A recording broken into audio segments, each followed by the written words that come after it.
Hey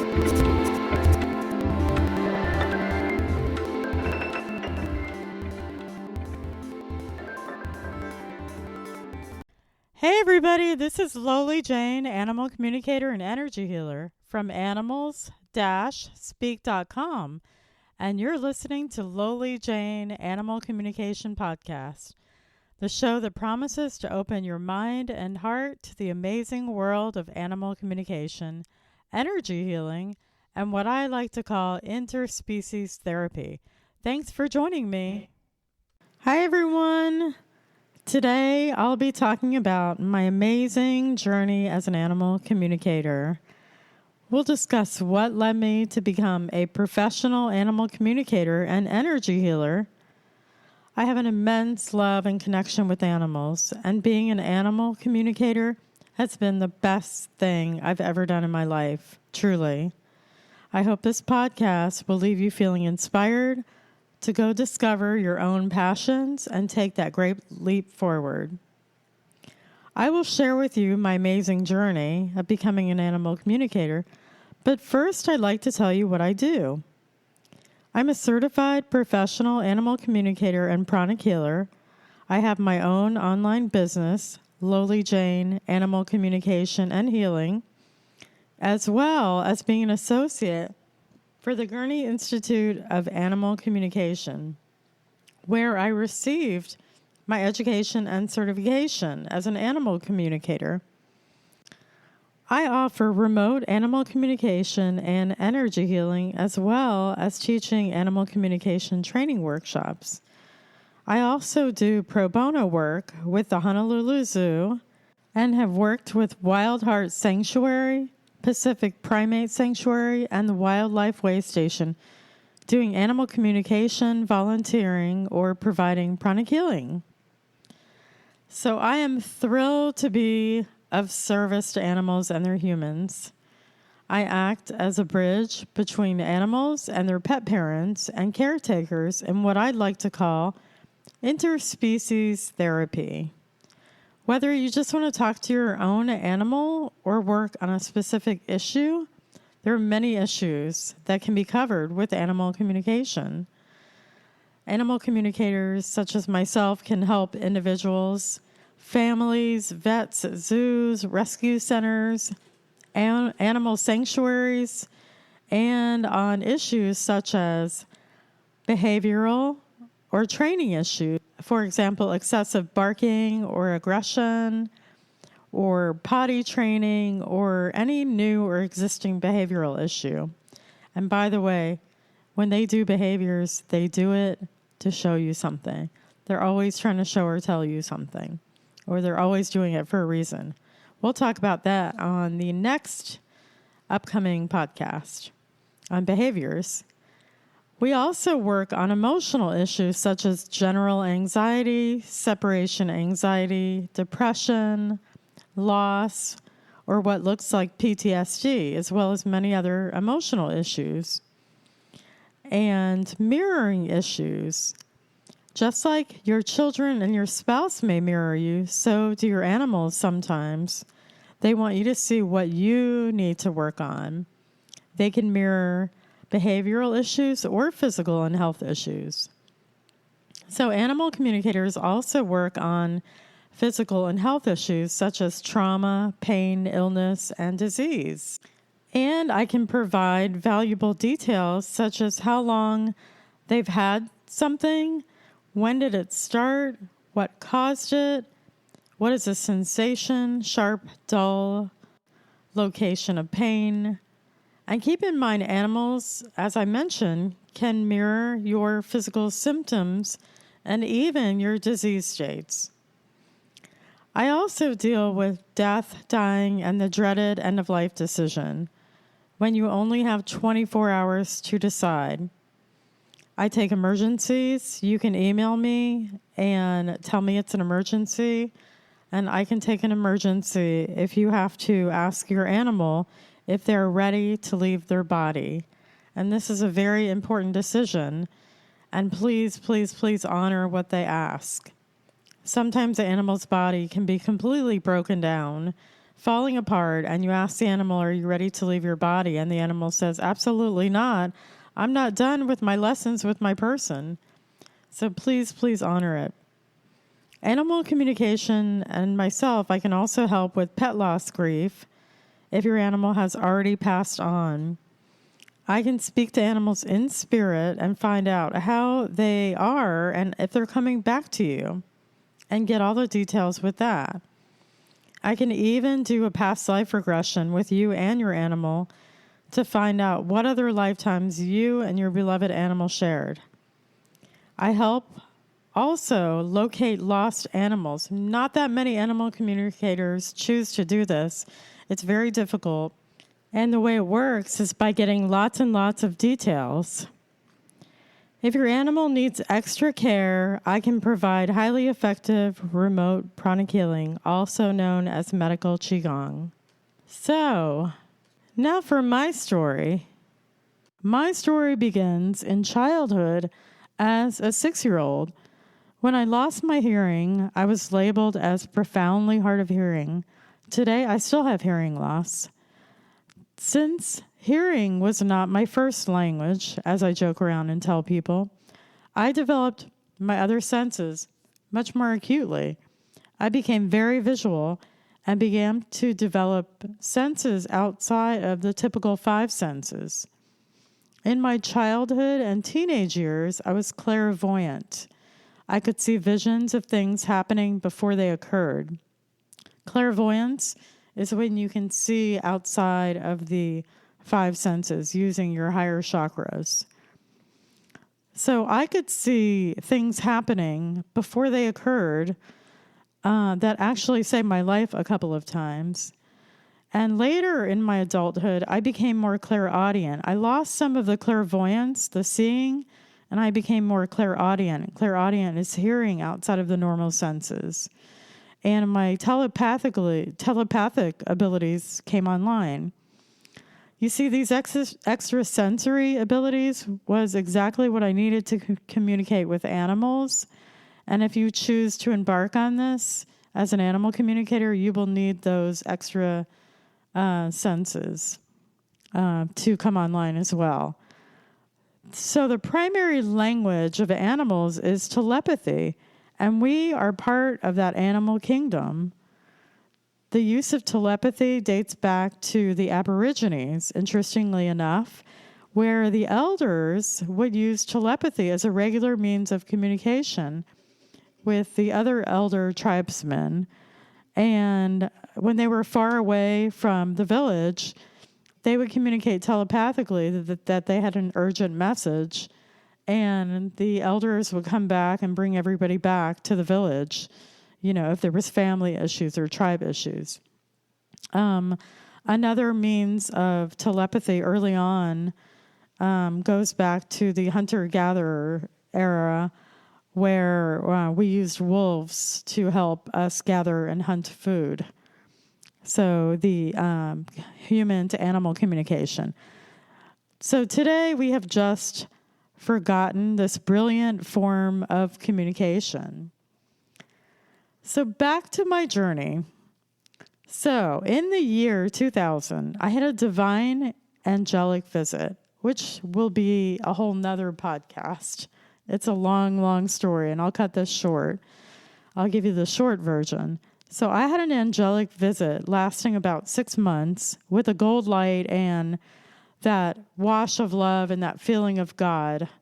And there's really no words to describe it other than it brought tears to my eyes every time it came. So this stayed around me 6 months, and I was literally divinely given angelic books, like out of nowhere. They appeared out of nowhere. The angels taught me how to communicate with them, how to do telepathy, how to become a clear channel with the angelic realm. And this led to learning how to speak to my body innate, which is also known as body talk. There is a certification out there for body talk. I was self-taught. So looking back on this now, it's like my higher soul and the universe was sending me to spiritual boot camp or mystery school boot camp. It's pretty amazing if you stop and think about it. So later on, in 2007, I studied pranic healing under Master Stephen Coe with the U.S. Pranic Healing Association. And that opened me up greatly because once you know how to move energy, you can't go back to unknowing. Once you know, you can't unknow. And that opened up, not only me spiritually, emotionally, and also I would say my chakras developed. I was able to move up my chakras, which are the ones that are responsible for clairvoyance, clairaudience, all the clairs are the higher chakras.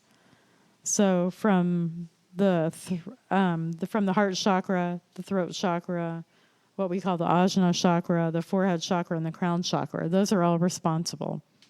So those are higher centers in your body, but you do have them. They just need developed. So in 2009, I moved to Hawaii and worked in the activity booths. One day, this woman named Amelia Kincaid walked in to my booth, and she literally changed my life forever. She talked to me for 2 hours. She told me all of her amazing stories, and I was so inspired by this woman. I did not sell a thing that day, and I did not care. She invited me to do a workshop that she was having on the island, but I could not make it work logistically. I couldn't get off work, and then she came back another year and invited me again, and something happened where I couldn't make it to her workshop. I tried to get in touch with her. I couldn't get in touch with her. She wasn't going to be my teacher, but she was my inspiration. So thank you, Amelia Kincaid. That night that I met her and I talked to her, I went home and I had a dream about my dog that had passed a few years earlier. And my dog gave me a very distinct message that night. Well, what happened was the next day, Amelia came back and she told me that my dog has a message to deliver to me that she received. And she literally repeated the exact message that I had been given in my dream, which was phenomenal and amazing to me. I was so floored by that. I think sometimes the universe gives you many signs, including this next story. So I was attending a solstice and equinox medicine wheel ceremony in Hawaii at the New Thought Center. They would have it on every solstice and equinox. And it was a Native American ceremony where we would invite our spirit animals to come in and guide us, kind of like a vision quest, but with the animals. And of course, after the meditations, I had so many messages from the animals and so much to say after that. And every time we did it, year after year, I just had this amazing, set of spirit animals that would come in every time. And then what happened after was otherworldly, I should say. So then the animals would literally show up in the physical after that. So if I would get like 3 spirit animals, all 3 of them would show up in the physical. They would either be the actual animal that would show up or some kind of specific reminder to spark my memory of the animal and the message. And that kept happening every time we did the ceremonies. It was otherworldly. There's no other explanation. I can't describe it in any other way. So, for example, one equinox ceremony, I had the animals that came to me were a white polar bear, a white horse, and a white ram to give me messages. I always have a lot of white animals. And interestingly enough, all of my animals that I've ever had were white. The angelic realm. So after this, someone asked me, okay, so I left the ceremony and it was, maybe a week or 2 later, and there was a dog barking in a parking lot. And I was trying to find it because it was a very hot summer day in Hawaii. I didn't want a dog locked in the parking lot. So I went to find this dog, And I found somebody in another car, and I'm like, is this your dog? He said, yes. I'm going to just get something out of my car. I'll be right back. So he left the air running. But he came back. The dog jumped out of his car and jumped into my arms. And I swear it was like a spitting image of my dog, Frosty, the same breed, which is a white mini American Eskimo. And he asked me if I wanted this dog because he couldn't keep it because he had too many animals and his landlord would not allow it. And I was considering it, but I don't know if my landlord would allow that also. So guess what his name was? He said his name is Polar Bear. Okay. The first animal in my vision quest was a white polar bear. Okay. Dragging me into a dark cave that I did not want to go in, kicking and screaming because it was like I had to go introduce myself to my shadow or the dark parts of me that I didn't want to see. So this was the first animal that showed up. So this is not an actual polar bear. Obviously, I'm in Hawaii. But his name was Polar Bear, and he was white. I never connected it until the next thing happened. So later, I was driving up the mountain. I lived kind of a mile up, and I was driving up the mountain at sunset, and I saw something out of the corner of my eye, and I looked over, and I swear to God, it was a white horse. I kid you not. I said, I've got to be imagining this. This has to be my imagination. So I literally got out of my car and walked over, and sure enough, this horse was real. I thought I was seeing things, and I looked, and the horse ran off. And so later, he came up to where I was living and befriended me. And would hang out with me all the time, let me brush him, brought some other horses, and let me brush him, let me groom him, let me feed him, give him water, all this stuff. So he befriended me and then brought a host of other animals, many other animals, including, you guessed it, a white ram. It was becoming very real for me at this point. Unbelievable. I stood there looking at this white ram in shock. The next thing that happened was I went to the New Thought Center that I go to, and the next speaker happened to be another animal communicator. How appropriate. So sometimes the universe gives you lots and lots and lots of signs and a swift kick in the behind to get on with something. So I got yet another sign. So it was another animal communicator. Her name was Dr. Lori, and she was an animal communicator and therapist. And I bought her book, and I went to lunch with them. And everybody at New Thought knew me. And I sat next to the animal communicator, and I talked to her. And everybody knew I wanted to do it at that point.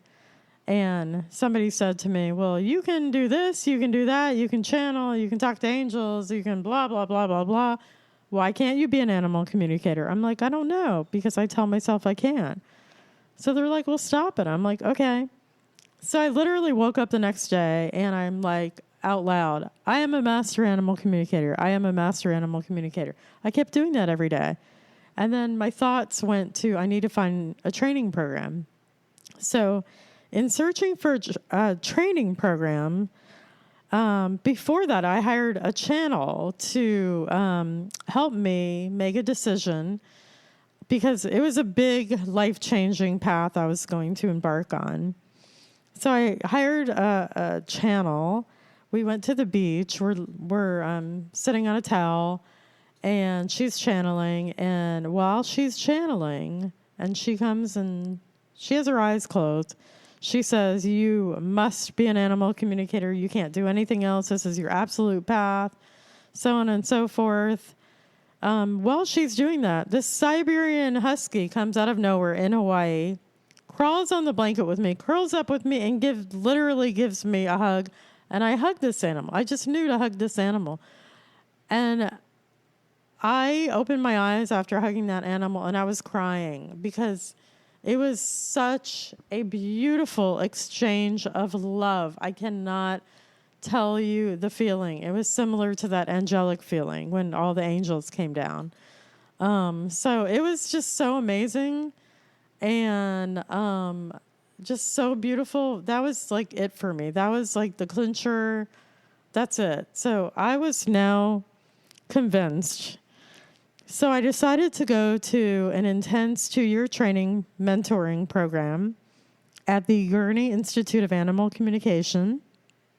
And as I mentioned, I became one of their associates. I started my own practice and have never looked back. Living my passionate life as an animal communicator has changed my life in immeasurable ways. It has taught me to be a better human. I'm more heart-centered. I'm much more compassionate. I'm much more authentic. I'm a much, much better communicator. And I finally learned how to assert myself and speak my spiritual truth. That brings us to the end of this episode. I hope you were amazed as I was when I first learned about animal communication.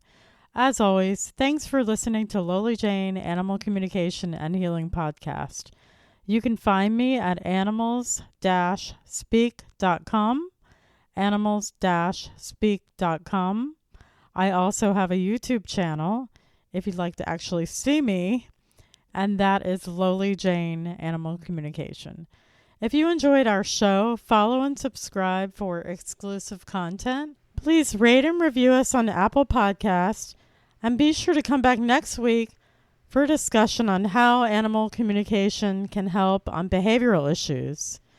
Until then, love and gratitude for joining me in this podcast. This is Lowly Jane. Before I go, I want to leave you with the sounds of nature. So just relax and enjoy.